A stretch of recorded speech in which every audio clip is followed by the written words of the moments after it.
Welcome to part 2. I'm Music by Lucas, music producer and DJ, and I am joined today by Michael in the mix. Hey, welcome to the studio. Yeah, we are here listening to your demos. Lauren is here as well. You just saw, okay, yeah, there you go. So we're gonna be checking out more of your demos. If you didn't see part 1, we just listened to a bunch of demos over on the first video, which I'll link at the top of the description. That's over on In the Mixes channel. If you don't know who he is, he makes really cool videos on mixing and all kinds of amazing studio stuff. Thank you. Yeah, so definitely go check him out and subscribe if you haven't already, and let's get to some demos. So these were all submitted through our Discords and, well, through your Discord, through my website, and so don't forget to check those out as well. We'll put the links in the description.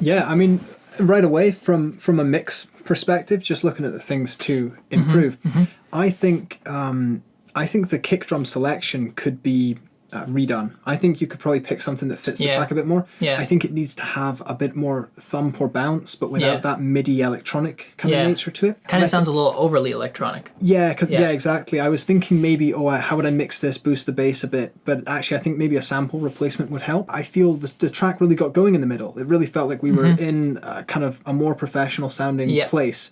I feel we need more of that nearer the start. Yeah, because it does take a little, like from an arrangement point, it does take a little while to get going. Once it does get going, like Michael said, it starts to work. But then you kind of have like long drawn out periods where it gives the listener too much time to feel like the song's getting repetitive or to get a little tired. And if there was a vocal during that time, that might be okay. Vocals work really well because they can distract the listener from the melody like being repetitive, for example, because whenever a vocal's happening, you typically focus on that. And then when the drop happens and you take the vocal away, now the melody sounds new and fresh, like it just started for the first time. So I mean, even with the piano, that simplistic piano section, if it had a lead female vocal over the top, no one would care that it was so sparse. But without a vocal, it just feels a little bit slow, maybe.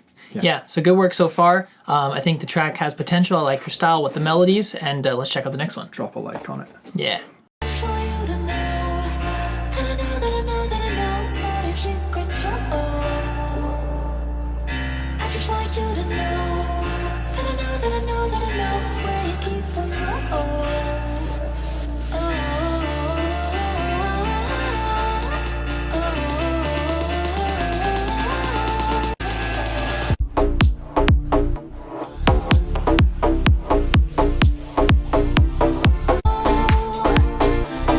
On the vocal, really nice. It's a nice vocal. It might be the kind of SoundCloud compression, but I would throw a bit more of a de-esser on the vocal. It felt at times a bit sharp in the kind of 2K, 2-3K. The kick, there was a great transient on it, very snappy, but I felt it could have been a deeper kick for this genre because that bass was it had so much movement in it. It's kind of wobbling up and down. To have the kick bouncing with that would have been amazing. Yeah, it just sounds, it does, I mean, it says in the comments that you said you're not done with the track yet, so I would just keep working on it because it does sound a little bit minimalistic, like you haven't completely gotten all of your ideas out, and the second half of the track does sound a little bit like a loop of the first track, but the vibe is there so far. It just needs more. It just needs more energy. Also, your snare fill on the first build-up is a little bit kind of small, like it's kind of like little taps, and I feel like it could be something more full, more energetic, and I feel like there could be more effects in the track, so that's something to look at. Yeah. And also, one big tip is when you bring back a vocal on the second half of your drop,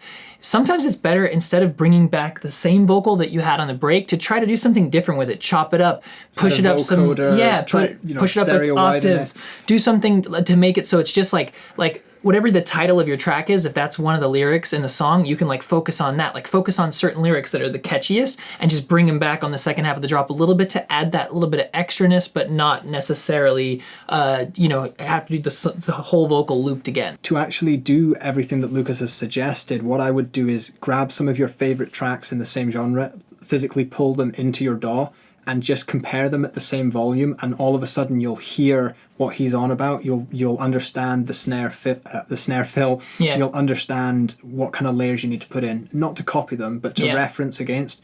And sometimes it's not easy to do this because it can feel like it really crushes your soul when you hear such a good track and then you hear your own, but it's a really good way to improve. Absolutely.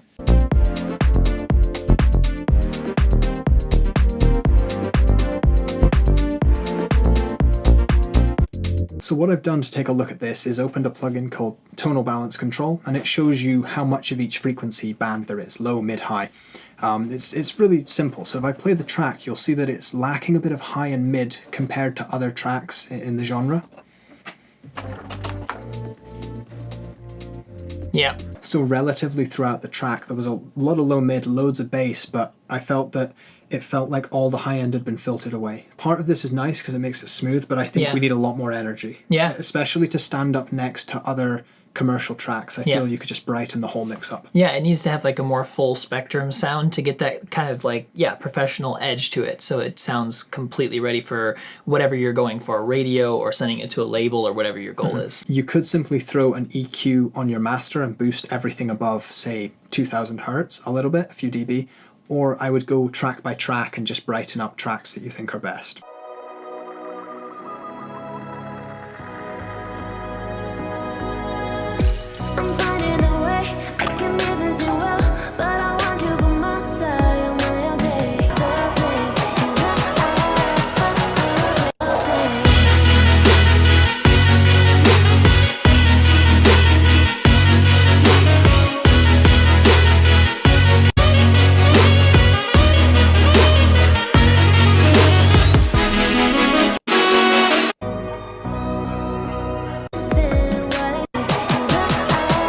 This is such a creative track. That's something I'd say, like right off the bat, very creative melodies, very nice chords. Something I would say just from a mix perspective, there's a lot of potential for bounce and rhythm during the verses.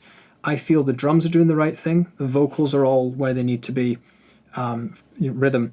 But the pads and chords you play, they don't get cut away. And I feel that if you sidechained them, maybe quite dramatically to the kick or potentially the snare as well, I'm not sure about that, the pads could jump up and down and you could get this real sense of rhythm. Because for the rhythm, at times I feel like I could have been bobbing my head a bit more along to it, but very creative as well. And I felt maybe there was an energy mismatch between the chorus and the verses. This can be worked on with mixing and mastering, but I feel like your melody is so cool, but you don't really feel it in the break as much. Like in the beginning, I feel like it could be a little bit wider because the vocal takes a lot of the power from the center of the mix, and that's great. That's the focus, that's the attention, but I feel like there's not enough depth with the chords, and I think what he's saying is right. But also what I would do is make it so that your drums don't get in the way of the vocal, because your drums are very bright, and then the vocal kind of, since it's a softer vocal and not as snappy as the drums, it kind of like gets swallowed up by those drums, so you don't really feel that vocal on top of the mix. And I would like that vocal to have its moment, and then of course you can just go super aggressive and crazy on the drop and let everything out and let it have its time too, and that'll actually be cooler anyway, because it'll make the drop when it comes in be like it's opening up for the first time and wow, this is what I wanted, and then the vocal will have its part as well. I like it.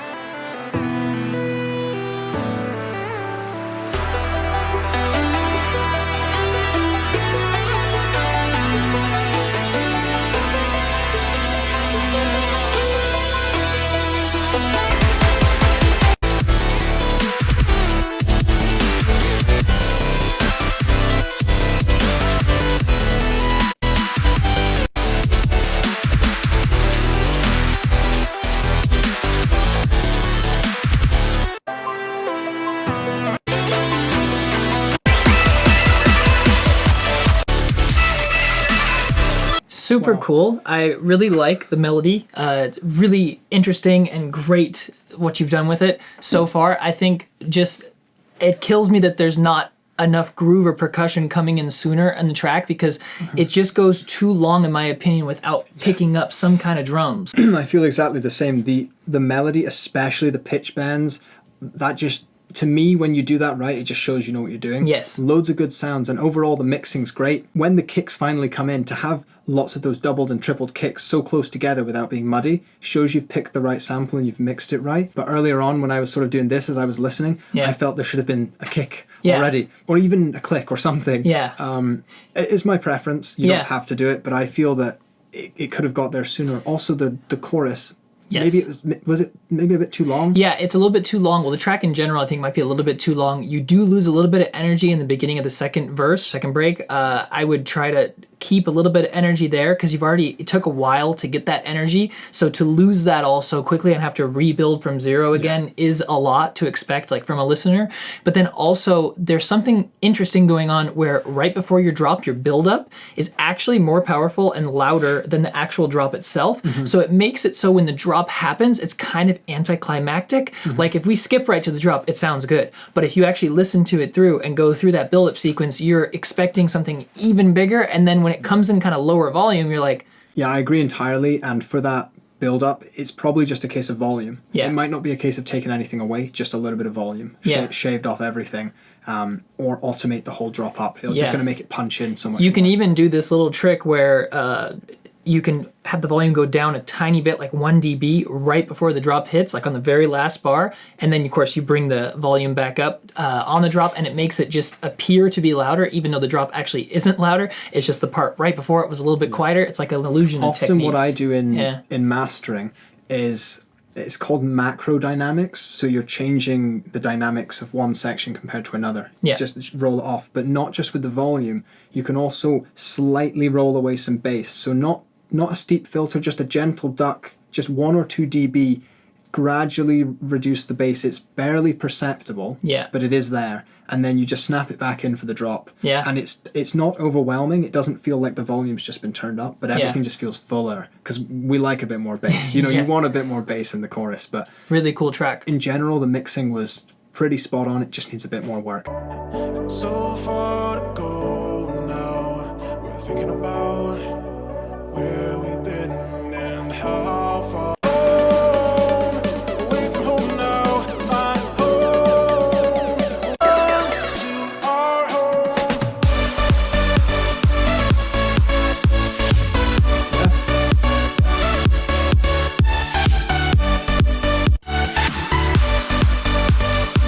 You see these filter sweeps that you've got at the start to pull in the new sections. I would just exaggerate them so much more. It's like it filters everything away. It's trying to, and then it comes into the next section. I would just make them more dramatic. And ride them from section to section so that it's brighter, and then it filters away and stays filtered whilst the vocal's on maybe, and then builds back up to the chorus. I think it's so far it's really well done. Like on the drop especially, it's a beautiful melody. But what I really want to stress to you is your transitions. And like he's saying, like transitions are so important in music. Like every 8 bars to every 8 bars of your track, there should be some kind of crash or reverse crash or vocal effect or impact or sweep or riser. Like it needs more to keep the listener hooked on the sections. Those transitional effects are how you take the listener on a journey. Like you need to have a little bit more bass come in, like after, like when the buildup starts, bring in a little bit of bass, like bring in something to hook the listener so when they hear it, they go, something's coming, or ooh, this is the next section. Something I'm always surprised by when I mix tracks from a little bit more established artists and I get all the multi-tracks to mix. It's my job. I'm always surprised by the number of one-shot percussions, one-shot, sort of these energetic just noises and rumbles. I'm always surprised by, there's always stacks of them. There's 10 or 15 of them, and some of them you only hear once in a song. And something I used to fall into with my production all the time was just using a simple riser and faller. And there's so much more to it. Pull in as many samples, go onto Splice, download as many transitions as you can, try them all, see what works. Even if it's every 4 bars, I mean, just really start to bring more stuff in. And again, try with all you guys, with all your tracks, try to bring in a little bit of groove a little bit sooner, because when a DJ is playing a track live, the last thing they want is for the dance floor to stop moving because they can't find the rhythm. You might think people can easily find rhythm, but they really can't. And to have just an easy, just metronome kind of style snap or something, some kind of rhythm or shaker is what keeps them on the dance floor and not going to get another drink. Yeah, you want it to be just so easy. You want it to be easy for the DJ to play, easy for everyone to move to. Yeah. But and then overall, I mean, I loved it though. Yeah. Really, really nice track. And keep that energy going on the second break, because again, you are building all this energy, getting to the drop, and then you're going back down and starting from zero. You could keep a little bit of the kick in there on the beginning of the second break and start like keeping some of that energy that took you so much energy to build up, and have it on the second break. Would be nice. Something that works as well. If you want that sort of dramatic fall off from the drop and you don't want the kick to stay right away, you can have that fall off and then do a little fill and then go back into the kick. Yeah, And exactly. I hear that works great. every time I hear that in a track. I go, why didn't I do that? Yeah, because it's it so always nice. sounds good. Yeah.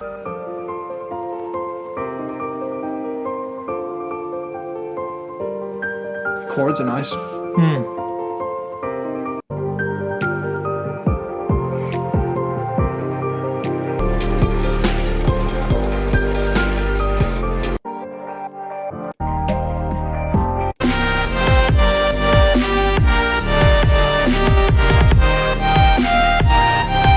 Okay. Yeah, the ending is actually the best part. Yeah. As is quite commonly a theme here. One thing I would say, the melody, because it's so it gets complex in that it doesn't repeat too often. Yeah. It made it a little bit complex for me to lock into. But on a couple of listens, I would know it inside out. I'm sure. I just felt it needed a bit more pulse to start off with. Not necessarily a kick, but just something that was more rhythmic, some pulsing instrument or something. I liked the guitar. It might have been a synth, but the guitar at the start kind of set a nice rhythm and groove, and then it sort of fell away, I think. Yeah, I think it would sound really cool with a vocal. And if you can't get a vocal, one really easy trick for all you people watching is to start using vocal effects more. Vocal impacts, vocal sweeps, vocal chops, little vocal sounds, because it just adds this little extra element to it that just makes it sound more like we as humans like listen in for vocals. Like the human voice is something we just quickly, we like organic stuff, guitars, pianos. Like when the piano came in, it was like really nice. Like he's talking about the guitar, like those little things. There's so much harmonic content there. It's so much more than just one note. You've got all the overtones, undertones, everything. Yeah. So even just a little ooh, an ah, a chant, a chop, something's going to work great. I think it'd be really cool, yeah. When there was the kind of 808 and kick thing going, this is one of the only bits of the track that I think needed a lot of work. Really locking that, like 808s, they're typically used when they're bold. Like you know it's there, and the kick and the 808 fit together. I felt there wasn't really quite enough bass, but it wasn't just a case of increasing the volume. I think you should look at the sample of the kick and the 808 and just make sure that they fit around each other. And unfortunately, that's a case of listening to a lot of references. Yeah. I mean, fitting an 808 and a kick together is a 10-hour masterclass in its own right. So we're gonna start that now. But overall, good job. Really cool and good vibe so far.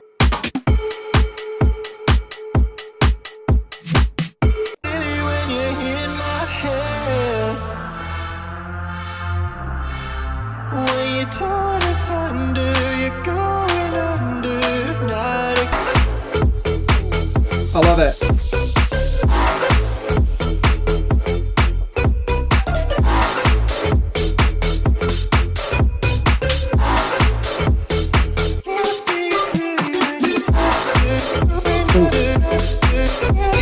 Really like this one. I think it has a lot of potential to get supported by a lot of artists. This does a lot of the things right, which we've been talking about in this video and part one. Like you've got the vocals in the first part of the it catches you right away, and then it's chopped in the second bit of the drop. It's so interesting. Yeah, I love that everything in this track is cohesive. Yeah, it's all in the same. Tells one story. It's a bit dirty. It's a bit industrial at times, but it's so modern. And I like that there were no sounds that just caught me off guard, and I was like, oh, that's from a different genre. That, from my perspective, it makes things really easy to mix and master because it exists in the same place, and you should be really proud of making a track that's all in the same environment. Absolutely. I think if you want to take this track to that next step, for me, I think you're running into that issue where the drums in the beginning are getting in the way and fighting with the vocal. Like, let the vocal have its chance in the beginning of the track to be the main focus. On the second half of the drop, it's just, an added bonus just to bring back that vocal. But when it first starts, let that captivate and take the listener's attention at first. So you might have to filter down some some stuff. You might have to stereo some stuff more so the vocal can stand out more in the center or something.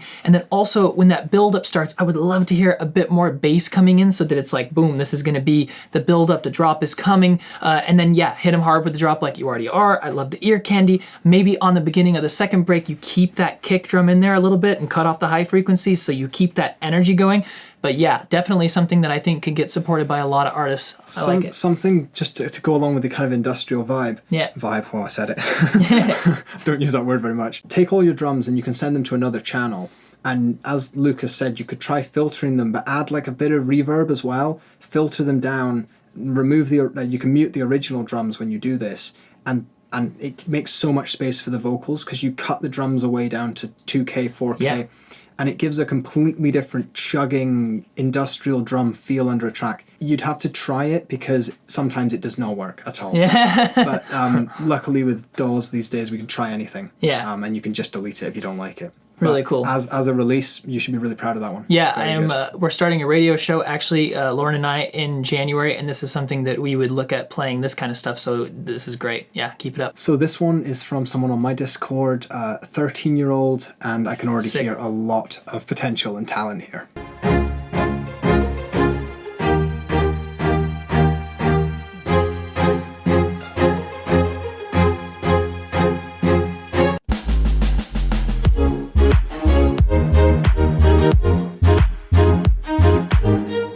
And the reason I like this one was because to be 13 and have such a grasp of composition and the bounce and rhythm was really nice. There was lots of experimental stuff in the middle, which you can hear if you go listen to this track later. But, you know, there's a lot of rhythm there. Things were tonally all in the right key. I think, you know, it sounded nice, good chord choices. And if I could do that when I was 13, I'd be thoroughly proud of myself. I would say, honestly, even for a much older producer, I think it's a really nice track. It's laid back, it's chill. I think it still could be more. So I think you can still keep working on the idea and try to advance it, try to add more to the choruses, or drops, whatever you want to call them. I think that, you know, the whole vibe of the track is there though. And it really, I like the sounds, I like the organic sounds, I like the little things in the background, I like all this stuff. It's really nicely put together. And what I would also say is, from reading the description, lots of the stuff was free plugins, free VSTs, so he didn't let the fact he or she didn't let the fact that maybe they didn't have the most expensive strings libraries. Those strings sounded great to me. Yeah. Both the staccato, the pizzicato, and the sustained strings underneath from Flex, which is free in FL Studio, and Spitfire Labs. Those are fantastic plugins, so grab those, and, you know, clearly just working with what he's got, and it sounds great. Absolutely.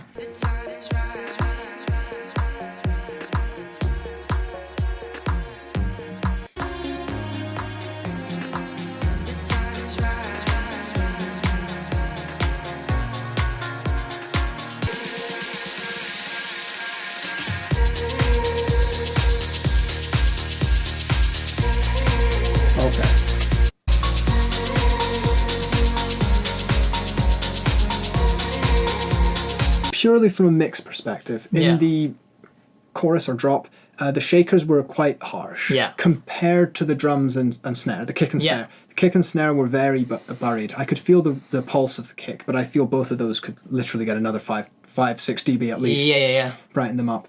The chorus felt, or drop, or whatever you want to call it, it felt really kind of cohesive to me. Like I could very easily follow the rhythm. Yeah. In the verse, and the intro, I wasn't entirely sure what to listen to, whether I was following the bass or whether I was following a melody, and it all pulled itself together in time for the drop. But I feel at the start, if I didn't feel like I wanted to invest a lot of time into the track, I might have skipped over because it was a bit confusing, but it was very creative and interesting. It needed more depth. I like the idea, but I think it needs more bass. It needs more, like, you need to feel like you could just dive into this track, kind of like you have the picture of the person like falling, like, I want to like fall into this track. Like it takes you on a journey, and that's what it's meant to do. And I like the vibe. I even think you could do more with the vibe. I think the lead, like the dun dun dun dun dun dun, could open up more, have more cutoff, have more modulate that. Yeah, modulate, more saturation, really get it big like a monster before the drop. And then when the drop starts, you bring in those shakers, and they're just too soon. Like I feel like they're too loud, like you said, but they're also too soon. I feel like they could be later, if at all. And what you could do instead is just add some white noise at the beginning, some shh, Because I think that's the vibe you're going for. Sidechain the white noise if you Yeah. really need to make it fit, so that sometimes the white noise is great and sometimes it's just too much of a pad. Yeah. So if you want to sidechain it with the kick, so it's going. Yeah. Sounds great. Yeah, it's just one of those tracks where the drop could actually start with less energy, with just the kick, with just the melody, with just some basic stuff, and then you can bring the shakers in later, and you build, like, it's one of those kind of tracks where you could have more energy on the build-up, actually, like the now, and then Pull it over. like, you know, just bring in the kick and the bass, and yeah, but definitely I want to hear more bass on this. I want to hear more, you know, just, yeah, more depth in the track overall, but really cool vibe so far. Yeah. So that is it for our demo feedback video, and if you haven't watched part 1 yet, be sure to go check it out on Michael's channel. Left the link in the top of the description. Give this video a like for Michael. Thanks for having me. Thank you very much for joining. Thank you very much, guys, for joining me in the studio. Yeah, thanks for making us lunch too. He made us soup and bread. It was very nice, and Lauren brought cookies. We're like one big happy family. Yes. But yeah, a lot of fun as always. Yeah. Thank you very much for watching, guys, and hopefully we'll see more of each other soon. Yeah, don't forget to subscribe to Michael. We'll see you guys soon. All right, later. Bye for Bye. now.